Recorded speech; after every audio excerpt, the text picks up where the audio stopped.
సౌందర్యలహరి ప్రథమ భాగ 19వ శ్లోకము. ఇందులోని బీజాక్షరం హ్రీం.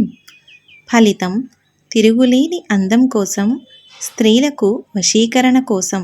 శ్రీమాత్రే నమః.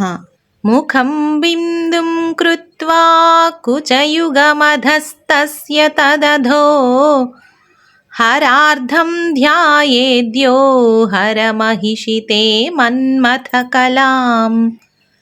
ససద్యః సంక్షోభం నయతి వనితాయిత్యతిలఘు త్రిలోకీమప్యాశుభ్రమయతి రవీందుస్తనయుగాం.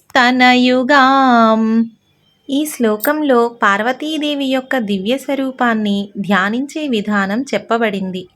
అమ్మవారి ముఖాన్ని ఒక బిందువుగా, వక్షోజాలను దాని క్రింద ఉన్న బిందువులుగా భావించి వాటితో కూడిన శ్రీచక్రాకార ధ్యాన రూపాన్ని మనసులో నిలుపుకోవాలని సూచిస్తుంది.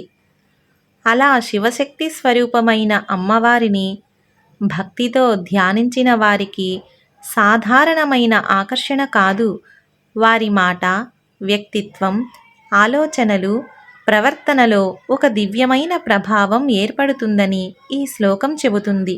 అమ్మవారిని ఏకాగ్రతతో ధ్యానించిన వారికి వారి వ్యక్తిత్వంలో దివ్యమైన ఆకర్షణ మరియు ప్రభావ శక్తి కలుగుతుంది. ఆధ్యాత్మిక భావం ఏమిటంటే, ఇక్కడ చెప్పే 3 లోకాలను ఆకర్షించటం అనేది కేవలం ఇతరులను వశపరచుకోవటం అనే అర్థంలో మాత్రమే చూడకూడదు. మనస్సుపై మనకు నియంత్రణ, మాటలో శక్తి, ఆలోచనల్లో ఏకాగ్రత, వ్యక్తిత్వంలో ప్రభావము కలగటం అనే అంతరార్థంగా కూడా భావించవచ్చు.